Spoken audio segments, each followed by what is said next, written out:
ሰላም ውድ ቤተሰቦች እንደምን አቆያችሁኝ? እንግዲህ ሄርሜላ በአዲስ ነገር መተለይስና ትናንትና ስታለቅስ ነበር። ዛሬ ደግሞ ተደስታ ካለኔ ቆንጆ የለም እያለች መታለች ማለት ነው። ይሄ መልእክት ለማን እንደሆነ ይገባችኋል? ለሩታ። ሩታ በቀደም ሰክራ እግሯን እንዲህ እያደረገች እያነሳች ነበር። እኔን እያየሽ አንሺ እግርሽን እያለቻት ነው ማለት ነው። ለሩታ መልእክት ይድረስልኝ ብላለች ማለት ነው። ይኸው ቪዲዮ እንዳያችሁት እንግዲህ ይሄ ቪዲዮ ለሩታ መልስ ምት ነው ብዬ ነው የማስበው ማለት ነው።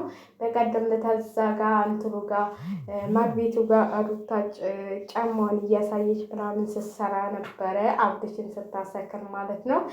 ዛሬ ደግሞ ሄርሜላ በቃ አካለኔ ቆንጆ የለም አንቺ ቆንጆ ነኝ ብለሽ ታያለሽ ወይ እኔ ቆንጆ እያለች እግሯን እያነሳች ቤተሰቦቼ እንደዚህ ቆንጆ ሆና መታለች ማለት ነው። በአዲስ ነገር ማለት ነው መታለች። ግማሾቻችሁ ታቆማለች ሚዲያ ላይ ልጠፋ ነው ስትሏት፣ እንዳው ለምን እጠፋለሁ እንደዚህ ብዬ ነው የምመጣው፣ ለማን ብዬ ነው ለምን ሚዲያ ላይ መጣው ለምን እጠፋለሁ ብላ መጣችላችሁ ማለት ነው። ያው አብርሽ ወደ እሷ መሄዱ ስለማይቀር ማለት ነው፣ ወደ እሷ መሄዱ ስለማይቀር ለጊዜው ነው እንጂ ብላ መጣች ማለት ነው።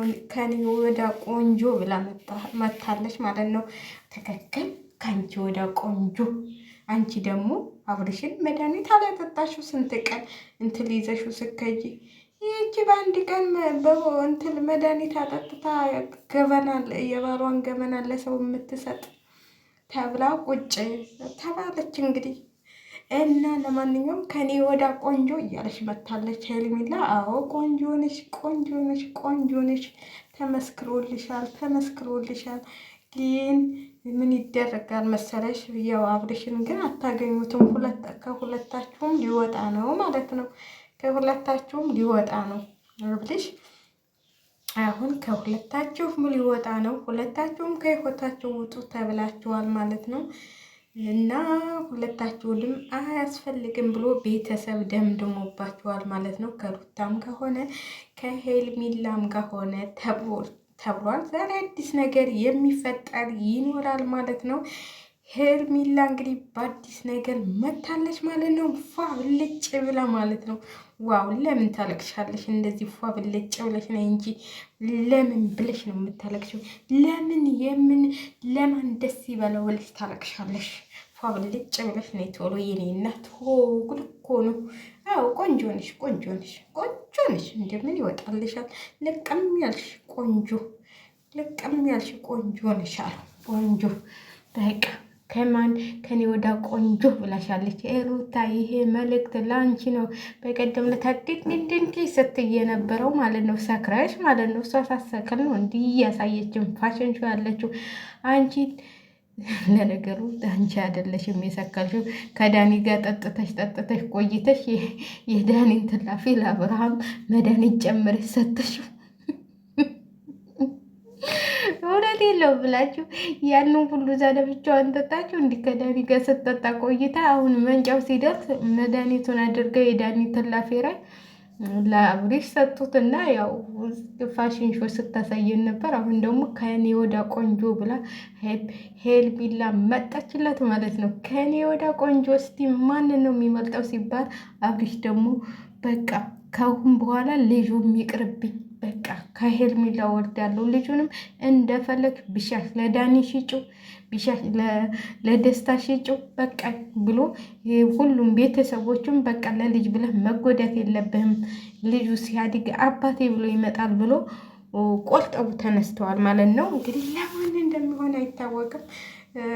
ሄርሜላም ያው ቪዲዮ ጠፍቶባታል። ቪዲዮ ጠፍቷል። ቪዲዮ በነገራችን ላይ ጠፍቷል። የያዘችበት አብርሽን እንትን ልትል የነበረው ማለት ነው። የትናንትናው ራሱ ማያው ስለጠፋባት ነው እንትላን ደውላና በቃ እንደዚህ እናስመስል ብላ ደስታን ያለችው ማለት ነው። ደስታን እየጠራችው ራሷ ነች፣ አውቃ ነው ስትግደረደር እንጂ ራሷ ደውላ ነው የጠራችው። ዛሬ እንዴት ሊመጣ ይችላል? አብሬሽ ሊኖር ይችላል ይላሉ። እንዴት ሊኖር እንዴት አብርሽ እዛ ቤት እየኖር እንዴት ሌላው እንዲመጣል? ኧረ አታስመስሉ፣ አታስመስሉ። በትክክል አሁን ወደ ሄርሜላ ነው አብርሽ የሚገለበጠው ማለት ነው። ማለት በአግባቡ አይደለም ባልሽን የመመለስ ፍላጎት የነበረች ማለት ነው። በትክክለኛው ብትመልሽ ኑሮ እኛም ደስ እያልን ነበር የምንቀበልሽ ማለት ነው። ግን አንቺ በትክክለኛው አይደለም የመለሽው ነው። ወደ ሄርሜላ ሂድ ብለናል። በቃ ፈቃድለታል ማለት ነው። ያው ከዳኒ ጋር ከአህያ የዋለች ጊደር ፈስተምራ መጣች የሚባለው ነገር በአንቺ ሆኗል። ከነ ዳኒ ጋር ውለሽ ሌላ ነገር ምን ልትማሪ ትችያለሽ? ስድብና ብልግና ነው የምትማሪ። ስለዚህ ከዳኒና ከዛ ዱርዬ ወንድምሽ ምን ይጠበቃል? ምን ይጠበቃል? እውነቴን ነው የምላችሁ። ያ ዱርዬ ወንድሙ አያችሁት እንዴት ደግሞ ምን መሰለ የእንትል ተበልቶ ያለቀ ዘንዶ መሰለ። እውነት የለው ብላችሁ ወንድሟ ማለት ነው። ወንድም የምትለው ይህ እንደ ዘንዶ ይገትታል።